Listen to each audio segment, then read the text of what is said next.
अस्सलाम वालेकुम। मुझे जमील फारूकी कहते हैं। आप मेरा ऑफिशियल यूट्यूब चैनल देख रहे हैं। इस वक्त हमारे साथ जो मुअज़्ज़ज़ मेहमान मौजूद हैं, आप किसी तारुफ के मोहताज नहीं हैं।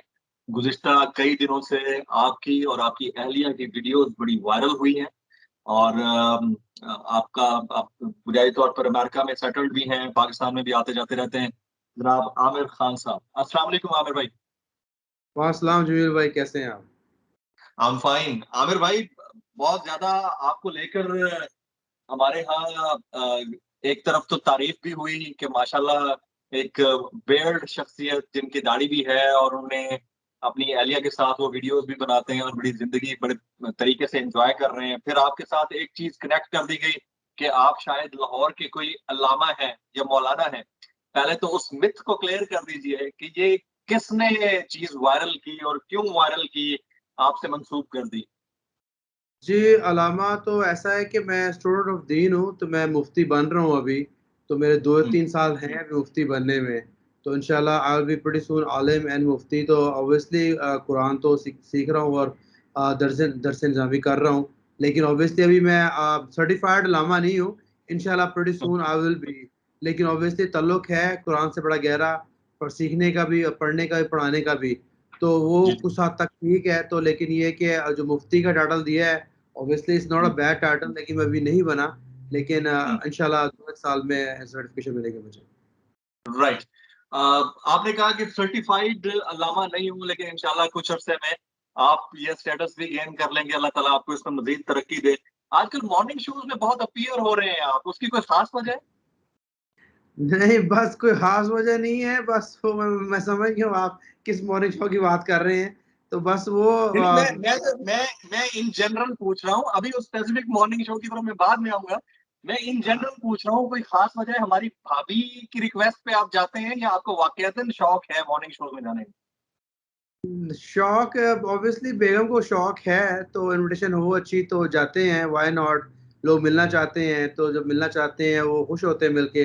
तो वी एन्जॉय इट एज़ का? वेल, हमें अच्छा लगता है कुछ हमें मिलके लोग पसंद कर रहे हैं, तो व्हाई नॉट? जाते हैं बिल्कुल, ऐसी बात नहीं है।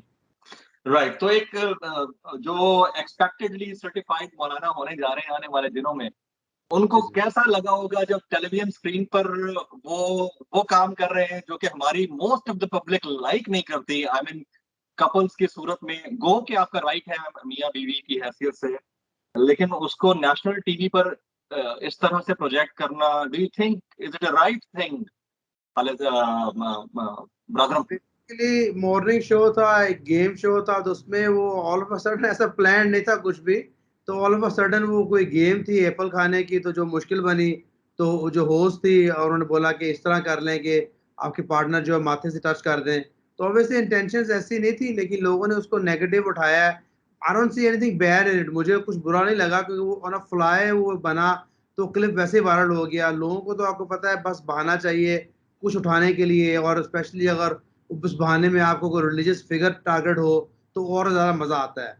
तो वो उसका तो कोई जवाब नहीं है। Basically I don't think there was anything bad at all. जब हुआ इवेंट तो कुछ मुझे बुरा नज़र नहीं आया, लेकिन उसको ऑब्वियसली जब लोगों ने दूसरे रुख में देखा और उसपे दूसरी तलकीन की, तो I guess they have their point. लेकिन वो आप किसी बात में से कुछ भी निकाल सकते हो, वो तो आपकी अपनी सोच है कि आप किस तरह किस बात को निकालते हो। Otherwise it was just a game which was being played between me and my wife. और बाकी लोग भी जो थे, कपल्स थे, कुछ मियाँ बीवी थे, शायद 1-2 मियाँ बीवी नहीं भी थे, तो ऑब्वियसली उनका अमल उनके साथ है। तो मैं तो कभी ऑब्वियसली किसी बीवी के अलावा ऐसा नहीं करूँ, इवेंट में नहीं जाता, तो किसी गर्लफ्रेंड से ज़्यादा दूर दूर की बात। लेकिन आई गेस जो जाते हैं वो खुद उसका जवाबदेह हैं। तो मैं तो बीवी के साथ था, तो वो गेम थी, और वो ऐसा नहीं था कि पहले प्री प्लान्ड थी, वो फेलियर हुआ उसमें, वो एप्पल नहीं खाया जा रहा था, तो उन्होंने कहा कि पार्टनर आके हेल्प करे, माथे पे एप्पल रखे, तो वो लोगों ने उसको दूसरा पहलू निकाल लिया। तो I don't see anything bad in it. तो being an Islamic scholar as well, being an Islamic student as well, I don't see anything bad in it. मुझे उसमें बुरा नज़र नहीं आया। मेरी बीवी है वो, मैं उनका हस्बैंड हूँ। ठीक है, टीवी मीडिया अगर आप बात करें, तो मीडिया ऑब्वियसली आज आज के दौर की नीड है। तो उसमें उलमा भी टीवी पे आते हैं, सब आते हैं। मेरा तो अपना चैनल है आमिर खान वर्जीनिया के नाम पे, जिसमें मेरी कुरान की तफसीर होती है, मैं उसपे टीच करता हूँ। तो आजकल तो नीड है, यूट्यूब पे मेरी ज़्यादा ऑडियंस है obviously. I put my classes on YouTube and Instagram and on TikTok as well. So basically, the purpose is to spread good word. लेकिन ऑब्वियसली मीडिया पे हर तरह के काम हो रहे हैं। अच्छा, अब जैसे आपने कहा कि you don't see anything bad in that, तो ज़ाहिर है कि आपके बयान को हमें वक़्त भी देनी होगी, अहमियत भी देनी होगी। लेकिन मॉर्निंग शोज़ के नाम के ऊपर अगर कोई खातून एंकर आपसे कुछ भी गुज़ारिश कर देगी, तो वो तो आप नहीं करेंगे, क्योंकि आप जिस एनवायरनमेंट में खड़े थे, वहाँ पर और लोग भी थे, लाज़मी नहीं है कि वो मैरिड हों।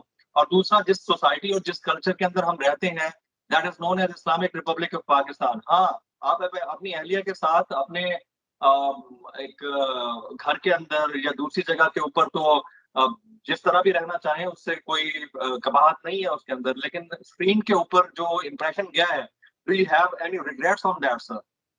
जी देखें, ऑब्वियसली मुझे कुछ भी कहीं करने के लिए तो मैं तो नहीं करूँगा। लेकिन as I said that was on a fly, वो एप्पल था, एप्पल मैंने अकेले ने खाना था, लेकिन वो किसी कंटेंट से किसी से एप्पल नहीं था खाया जा रहा, तो उन्होंने बोला कि ओके पार्टनर आपकी हेल्प कर ले कि पार्टनर एप्पल जो है माथे से प्रेस करे आप खा लें। तो वो डिडन्ट सी वो it all happened in fraction of a second. वो गेम रुकी, 1 सेकंड में उन्होंने डिसीजन लिया। तो we didn't think that long कि इससे किसी का क्या मतलब वो निकालेगा। Obviously, it wasn't a kissing show, it wasn't touching, it wasn't stuff like that, लेकिन it happened कि उसमें लोगों ने नेगेटिव पहलू निकाला उसका। तो वो तो हर बंदे की अपनी सोच है, उस सोच को लेके बुरा करेगा करेगा, लेकिन मुझे अगर कहा जाए कोई ऐसी चीज करे स्क्रीन पर आकर मॉर्निंग शो पर या पर जो जो obviously is not ethically good और रिलीजियसली गुड, तो I won't do it and the host knew it. Host ने मुझे जाते ही कहा था कि हम आपको ऐसा काम नहीं करने देंगे जिसमें आपको मसला हो तो आप बता दीजिएगा। तो that was an understanding between me and the host as well. लेकिन दैट राइट। दैट अच्छा, अब यहाँ पर ये सवाल बनता है, माशाल्लाह से आप स्टूडेंट भी हैं दीन के और आप स्कॉलर बनने जा रहे हैं बहुत जल्द। तो दीन हमारा क्या कहता है किसी भी ऐसे एक्ट को जो कि वो वाला एक्ट ना हो जो नजर आ रहा है, लेकिन उसका इंप्रेशन ऐसा जा रहा है जो कि नेगेटिव है, तो उस एक्ट को करना दुरुस्त है या गलत है? और बेपर्दगी के हवाले से भी अगर आप कुछ कहना चाहें तो मैं जरूर सुनना चाहूंगा। लोग भी सुन रहे हैं क्योंकि we are sitting in Islamic Republic of Pakistan, not in America sir. जी, इस्लामिक रिपब्लिक ऑफ पाकिस्तान तो बिल्कुल है, लेकिन आप टीवी उठा के देखें तो आपके ड्रामे नवीस क्या-क्या ड्रामे लिख रहे हैं। आप देखें वो किस तरह का गंद फैला रहे हैं। साली की उसके साथ ताल्लुक, तो वो इस्लामिक रिपब्लिक तो मेरे पे बड़ी देर बाद आता है। जो पहले चल रहा है उसकी पहले बात की जाए बेसिकली, अगर आप उसको लेके चलते हैं, तो वो तो एक टीवी शो था, उसमें कोई ऐसी ऐसी बुराई थी ही नहीं। लेकिन अगर बंदा कोई एक्ट एक्ट को लेकर अपने माइंड से उस पे गंद डाल के नेगेटिव थॉट्स उस पे इनपुट करे, तो उसमें obviously there is nothing you can do. उसका जवाब हम्म, कोई नहीं बनता। तो वो तो हर बंदे की हम्म, अपनी सोच है। अभी ऐसे लोग भी हैं जो मेरे टिकटॉक पर आके लिखते हैं कि टिकटॉक पे भाई आप कुरान की तिलावत क्यों कर रहे हो? TikTok is hmm. Not meant for that. आप टिकटॉक पे तफसीर क्यों कर रहे हो? TikTok is not meant for that. तो उनका क्या जवाब देंगे? ऐसे लोगों के कोई जवाब नहीं है, खामोशी बेहतर है उसके लिए। एब्सोल्युटली, क्योंकि देखें टिकटॉक डिजिटल है, उसके ऊपर अगर कुरान की बात हो रही है कोई बुराई नहीं है। आजकल तो बहुत मॉडिफाई हो गई हैं चीजें। कुरान की बात यूट्यूब पे भी हो रही है, टिकटॉक पे भी हो सकती है, ट्विटर पे भी हो सकती है। अगर कोई गंद फैला रहा है तो उसका अपना फेल है, लेकिन अच्छा काम भी हो सकता है। You are absolutely right, I second you on this. अच्छा, अब यहाँ पर इम्पोर्टेंट पॉइंट ये है कि अगर हमारे किसी एक्ट से, मैं आपकी तरफ इशारा कर रहा हूँ, हमारी किसी बात से, हमारी किसी प्रेजेंस से, या हमारे किसी इवेंट में पार्टिसिपेशन से एक सोसाइटी की अक्सरियत की दिल आजारी होती है, तो डू यू बिलीव कि उसके ऊपर एक्सक्यूज कर लेना चाहिए कि यार मेरा करने का मतलब ये नहीं था, लेकिन इसके बावजूद लोग ये समझते हैं कि वाकईतन उनकी दिल आजारी हुई है और उन्हें कुछ और परसीव किया है, तो I should apologise on that. नहीं, नहीं, कोई अपोलोजाइज़ इस पे है ही नहीं है। मेरा नहीं ख्याल मेजॉरिटी की दिल-अक्सारी हुई है। ये दिल-अक्सारियों करने वाले वही हैं, मैंने वो क्लिप देखा है, उसमें मिलियन प्लस व्यूज़ हैं क्लिप के ऊपर, और कोई 40,000 लाइक्स हैं और कुछ 2,000 कमेंट्स हैं। 2,000 कमेंट में कोई 1000 नेगेटिव कमेंट होंगे, तो obviously that's not a majority. ये मिनॉरिटी है, और ये वो मिनॉरिटी है जो किसी को किसी हाल में नहीं देख सकती। तो इनके लिए कुछ नहीं, अपोलोजाइज़ बनती ही नहीं है। अब हम लोगों की वीडियो, जो मेरी पहली वीडियो वायरल हुई है, that me and my wife just walking in my driveway, गाड़ी से निकल घर तक जा रहे हैं, वो मिलियन गई, 100 मिलियन व्यूज पे गई है। 100 मिलियन व्यूज में से अब 4 मिलियन लाइक्स हैं। 4 मिलियन लाइक में से how many comments? Like 20,000 comments, और 20,000 कमेंट्स में से 2,000 नेगेटिव कमेंट। तो उनसे क्या अपोलोजाइज करेंगे आप? वो तो बंदे ये हैं कि मेरी बेगम और हिजाब पहन के आ जाती है कभी स्क्रीन पर, तो वो कहते हैं ये हिजाब नहीं पहना है आपने, तो ये नाइटी पहन ली है। बुलशिट बोलते हैं बेसिकली। तो उनसे आप क्या अपोलोजाइज करेंगे? I mean you can not satisfy everyone, और अनफॉर्चुनेटली हमारे हमारे हर जगह पर, पाकिस्तान में नहीं दुनिया में हर जगह पे ऐसे लोग होते हैं जो जिनका काम है सिर्फ नेगेटिविटी ढूंढना है। एंड ऑब्वियसली जब आपका मकसद ही नेगेटिविटी ढूंढना है तो you will find it everywhere. हुँ। अच्छा, बस एक 2 सवाल छोटे-छोटे से। एक तो पैमरा ने इसके ऊपर नोटिस लिया है और उस शो से एक्सप्लेनेशन कॉल कर लिया है।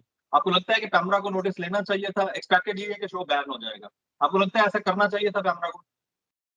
जी, ऑब्वियसली पैमरा ने जो करना है वो तो उनकी रिस्पॉन्सिबिलिटी है। If this thing has fallen beyond their obviously criteria, then they have to do what's needed. Obviously channel जो है they will explain what happened, there was an event going on, happened in few seconds basically. तो ऐसा कोई plan नहीं था। तो I don't think कि उसमें क्या कॉन्सिक्वेंसेस चैनल को आते हैं, ये पैमरा उसको कहाँ तक परस्यू करेगा, क्योंकि उससे बहुत बड़े बड़े कारनामे टीवी पर रोज अंजाम दिए जा रहे हैं। कभी भी देखें हुँ, आप, तो पैमरा अल्लाह करे एक्शन ले और ऐसे चीजें बंद हो जिससे बहुत ज्यादा बुराई फैली जा रही है ऑलरेडी इस कल्चर में। राइट। और एक आखिरी सवाल है मेरा कि पर्दे के हवाले से और म्यूज़िक के ऊपर डांस के हवाले से हमारा दीन क्या कहता है? आप तो स्टूडेंट भी हैं और आप स्कॉलर बनने जा रहे हैं। तो उसके ऊपर आप कुछ कमेंट करना चाहें जो लोग हमें सुन रहे हैं? जी, जी, बिल्कुल, इसमें कोई दो राय नहीं है। पर्दा भी मस्ट है औरत के लिए और म्यूज़िक भी हराम है इस्लाम में। इसमें कोई हुँ, कोई शक की बात नहीं है। तो पर्दा जो नहीं करती, मेरी वाइफ़ अगर नहीं पर्दा करती तो ऑब्वियसली उनको तलकीन तो हमारी तरफ मैं यही करता हूँ कि वो पर्दा करें। तो अल्लाह करे वो जल्दी पर्दा करें। वो ऑब्वियसली डबल माइंड रहती हैं, कभी करती हैं, कभी नहीं करती। लेकिन ऑब्वियसली वो मुसलमान है अल्हम्दुलिल्लाह, मैं भी मुसलमान हूँ, लेकिन फ़ोर्स मैं नहीं कर सकता। बीवी पे मैं फ़ोर्स नहीं कर सकता कि हुँ, मैं उसमें हक में नहीं हूँ कि मैं डंडा पकड़ लूँ और बोलूँ कि तुम घर से नहीं निकलोगी। तो वो शायद इससे बड़ा क्राइम हो जाएगा। ऑब्वियसली हुँ, पर्दा ना करना एक उनकी तरफ से क्राइम है। अगर मैं उन पे ज़बरदस्ती करूँगा, तशद्दुद करूँगा, तो वो एक बड़ा क्राइम मैं खुद करूँगा, ना कि वो एक क्राइम कर रही हैं, वो अपने अपने अमल की खुद ज़िम्मेदार हैं। उन्होंने अपनी कब्र में जाना है, मैंने अपनी कब्र में जाना है। वो अपने हुँ, अमल का खुद जवाबदेह होंगी, ना कि मैं एक ज़ुल्म का कर पहलू पकड़ लूँ, तो वो उसका जवाब कौन देगा? उसका जवाबदेह मैं होऊँगा। ऑब्वियसली उन बेगम को तो आप प्यार-मोहब्बत से समझा सकते हैं, बाकी अल्लाह हुँ, हिदायत देने वाला है। अल्लाह को हिदायत देगी। और म्यूज़िक का मामला भी ऐसे ही है। म्यूज़िक ऑब्वियसली इस अलाउड नहीं है, लेकिन वो चैनल वाला चला रहा है तो ऑब्वियसली जवाबदेह वही होगा। हाँ, मैं वहाँ मौजूद था, obviously I don't have a force कि मैं जाके बोलूँ कि भई इस तरह चेंज करके ये नहीं करो, तो वो मैंने एक्शन नहीं लिया ऑब्वियसली, क्योंकि वो इतना ज़्यादा हमारे कल्चर में एक्सेप्ट हो चुका है, इतना ज़्यादा मिक्स हो चुका है कि आप उसके बगैर कहाँ जाएँगे? आप शादी में जा हुँ, सकते हैं कहीं, आप घर से बाहर हुँ, निकल सकते हैं, साथ में गाड़ी मिल चला, आप क्या करेंगे? तो बेसिकली हुँ, आज के दौर में तो आप अपने आप को बहुत आपको आइसोलेट करना पड़ेगा कि आपको हुँ। करने के लिए। तो अल्लाह करे कि हम लोग उस तरफ जाएँ, लेकिन ऑब्वियसली इट्स अभी तो हमारी मस्जिदों में लोग नहीं जा रहे, तो अब कैसे आप इतना बड़ा कदम ले लेंगे कि सब कुछ सेट हो जाए? अल्लाह दुआ ये करें कि हम मस्जिदें ही भर जाएँ, कम से कम लोग नमाज़ की तरफ आएँ, आस्ता-आस्ता ही आएँगे। तो बेसिकली जहाँ पे अच्छा, हम जिस एक कमरे में चीज़ जा की मुझे खुशी है माशाल्लाह से कि आपका मतलब इस चीज़ को रियलाइज़ कर रहे हैं कि पर्दा ज़रूरी है और जो नहीं करता वो जुर्म कर रहा है। और दूसरा आप फरमा रहे हैं कि म्यूज़िक हराम है और अगर उसको कोई यूज़ कर रहा है तो उसका खुद ज़िम्मेदार है। अब इन दोनों चीज़ों में सिर्फ़ एक चीज़ जो मुझे ज़्यादा हर्ट करती है वो ये कि एक शख़्स जिसने सुन्नत-ए नबी सल्लल्लाहु अलैहि वसल्लम को अपनाया हुआ है और वो माशाल्लाह मेरी मेरी नहीं है दाढ़ी लेकिन आपकी है, अल्लाह ने आपको तौफ़ीक दी है, बड़ी खुशी की बात है। मुझे भी तौफ़ीक दें, हम सबको तौफ़ीक दें। तो वो होने के बावजूद अगर आपकी म्यूज़िक के ऊपर और पर्दा ना होने के बाद दोनों चीज़ों के ऊपर आपकी वीडियोज़ आती हैं, तो वो ज़्यादा हर्ट नहीं करती होंगी उस सेंटिमेंट को जो लोग वाक़ईतन देखना चाहते हैं आपको दीन फैलाते हुए as a scholar and as a student? This is the last question sir. जी, जी, बिल्कुल, इट्स अ गुड क्वेश्चन। देखें, बात ये है कि आप सही कह रहे हैं कि लेकिन ये है कि क्या दीन सिर्फ़ उसके लिए ये जो दाढ़ी रखता है? सिर्फ़ उसी ने जवाब देना है, जिसकी दाढ़ी नहीं है उसे जवाब नहीं देना? जो बंदा नमाज़ पढ़ता है, जो बंदा अपने आप को करेक्शन की तरफ जा रहा है, जो कोशिश कर रहा है कि मैं ठीक हो जाऊँ, क्या सिर्फ़ उसी ने जवाब देना है मरने के बाद? बाकियों के लिए क्या छुट्टी मिल गई है कि उसने बोला कि मैं दाढ़ी नहीं रखी, मैंने नमाज़ नहीं पढ़ी तो मुझसे सवाल पूछो ही ना। जिसने दाढ़ी रख ली है, जिसने नमाज़ पढ़ी है, उससे सवाल पूछा जाए। तो जो एक बंदा थोड़ा बहुत कोशिश कर रहा है, आपका मतलब है जो थोड़ा बहुत कोशिश कर रहा है, उस पे बर्डन भी ज़्यादा है। तो ये I don't think that's a fair question और that's a fair thought as well, क्योंकि आज के दौर में यही है जो आप कह रहे हैं, ज़्यादातर क्रिटिसाइज़ करने वाले लोग वही हैं जो दीन से बहुत दूर हैं। उस शो के अंदर अगर मैं निक्कर पहन के डांस कर रहा होता, जो कि मैं डांस नहीं था कर रहा, और मैंने शॉर्ट पहनी होती और मेरी दाढ़ी ना होती, टोपी ना होती, तो पीपल सब उसको लाइक किया होता कि wow what a good show.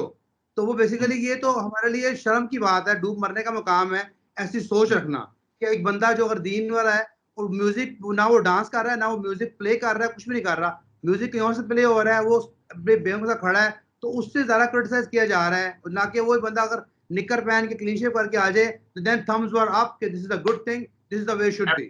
तो ये आई थिंक एब्सोल्युटली दैट्स। अच्छा। अच्छा, मेरे ख्याल में उसमें भी ना आपकी प्रेजेंस के ऊपर इतना क्वेश्चन नहीं है, क्वेश्चन उस एनवायरनमेंट के ऊपर है जिसमें आप as a husband and wife वहां पर मौजूद है, और बाकी लोग जरूरी नहीं है कि वो हस्बैंड वाइफ हो, तो वो जो इन्वायरमेंट बन जाता है ना, that becomes a party environment. Any how, मैं उस पर ज्यादा कमेंट नहीं करूंगा, ना करवाना चाहूंगा आपसे। आपने बड़ा बलागत के साथ, फसाद के साथ इसको डिस्क्राइब कर दिया, and that was fair enough. Allah ताला हम सबके तौफीक दे, आपको भी तौफीक दे, हमारे हक में भी दुआ कीजिएगा, ठीक है। और आपने मेरे लिए इस यूट्यूब चैनल के लिए वक्त निकाला, आपका बहुत बहुत शुक्रिया। I will give it a tweet और इंशाल्लाह आपके साथ ये शेयर भी करूंगा। जनाब आमिर खान साहब, आपका बहुत बहुत शुक्रिया। थैंक यू जुएल भाई, अस्सलाम वालेकुम।